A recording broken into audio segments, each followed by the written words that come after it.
Hi, we will see regression analysis. We will see regression analysis in 4 parts. In part 1, we will see regression line and prediction. There are 4 sets of data, 1, 1, 2, 4, 4, 6, and 5, 9. This X and Y are the data set. For this data set, we have to find the least square regression line. Now, first we will find out the average of these X variable values. That is X bar. We call it as a mean. Right?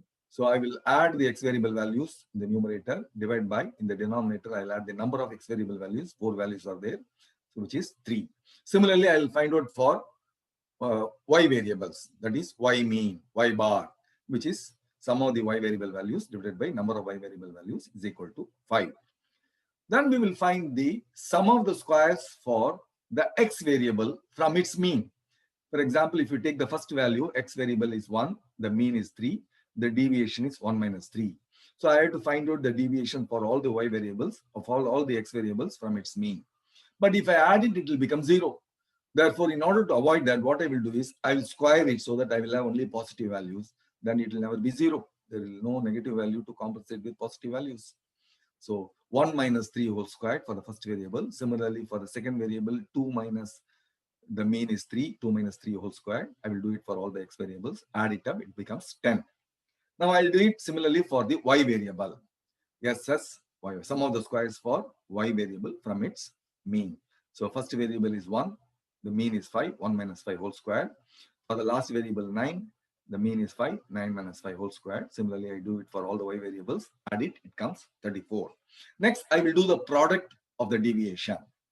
I will find out for the first variable X 1 minus 3 and first Y variable is 1 minus 5. So 1 minus 3 into 1 minus 5. Similarly, for the last variable 5 minus 3 into 9 minus 5. So I will do it for all the variables and add it up. That is multiply this the deviations for each pair and add it up for all the variables. Then I get 18. Now the slope is obtained by sum of the squares for xy, that is 18, divided by sum of the squares for xx, that is 10. 18 by 10 is 1.8. Once I know this b1, the linear equation is y is equal to b0 plus b1x. Since I know this is also applicable for x bar and y bar, so I will use this coordinates x3 and 5. I'll put it in the equation. Y bar is equal to, that is 5 is equal to b0 unknown plus b1 into x bar. b1 is 1.8 into 3. That is what I have done. Y bar is 5 minus 1.8 into 3. That is b0. So b0 is equal to 5 minus 5.4 is minus 0.4. Therefore, the equation is y hat. The predicted value is represented by y hat. The equation is b0 plus b1x. b0 is minus 0.4. b1 is 1.8. This is the regression line, best estimate for the y value associated with any different x values. Given any x value, I can find out the predicted y value.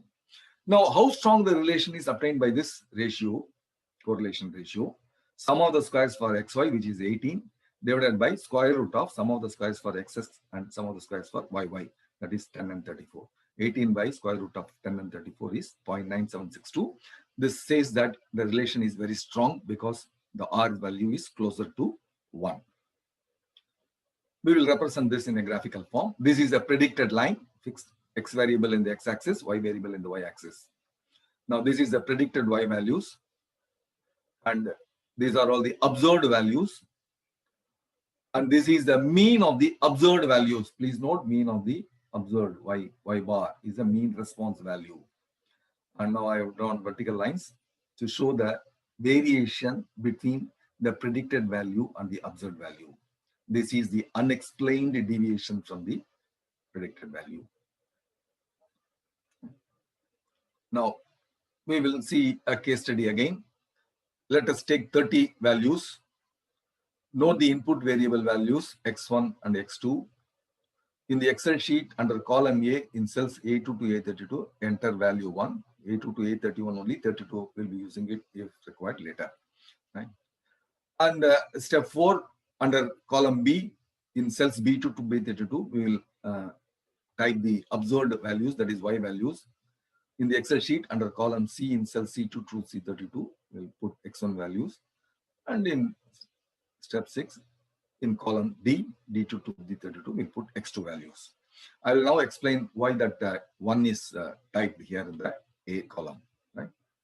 I'll put it as Control L, and I will press this. Then I'll go there to this top here. Now, this Y variables are there. This is X values. What I will do is I will go to this cell. Now, I'll just select these two variables. Right. Then what I will do is I'll insert a plot. I'll insert a plot. Okay. See, this is the plot is obtained here. I will remove this x-axis. I'll just tick this. This is ticked. I'll just delete it. And I can bring it close this also here. Now, what I will do is I'll find out the average. I've already found out the average using the relation average of B2 to B31, 173. I will plot this also here as a red line. Now, what I will do is I'll just go to chart design, select data. I will add a data. Here I will put 1. Here I will put either I can select the cell. I'll select the cell here, or 173 I can put 173. Right. Then I click OK. It's added the series 2. And then you can see this added data here also. See, it is added here. And now I can change this color and size, etc. format. Now, what I will do is I'll go there. And then this is a marker. Marker options, I'll make it as a diamond. Built-in, I'll select. I'll put it as a diamond. And this there. Okay. And fill color, I'll change it to dark blue here. You can see here. And then if you want color, I can also increase it. I can increase it. See here, it becomes bigger. Diamond becomes bigger. All that I need is I have to find out the deviation of all the Y values from this average, square it and add it. That is what is sum of the squares of YY. That is what we have used it for. Okay. Now we will go back to the PowerPoint. Now we will find the prediction equation.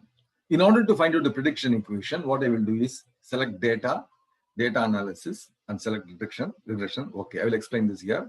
So when I put select data, I will get this data analysis pop-up window. I'll select regression and I will select OK.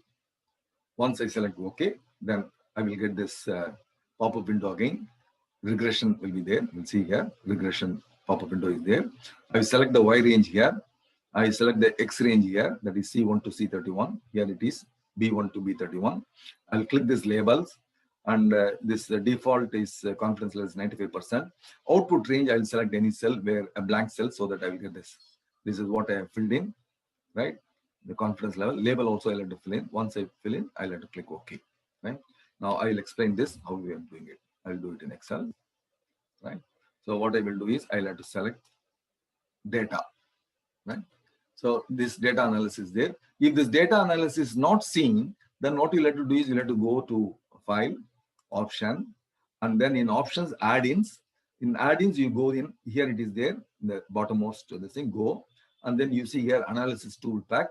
That is, you'll have to click OK, then you will get this data analysis. Now, so once if I click Home, it will not be there. If I click Data, then it will be there, right? Data is there. Now I click Data Analysis. I am selected regression. I'm selecting it OK. Now B1 to B31 is already filled in. Here C1 to D31 is already filled in. And then labels, I clicked yes. And then output range, probably I'll put somewhere here. I'll put here somewhere closer. I'll put here, right? I'll click OK. This I have got it, right? All I need to do is I'll just have to explain and then expand. And then you can see here, I'll just increase the size so that you can see it, right? So here it is 21 intercept coefficient. This is coefficient.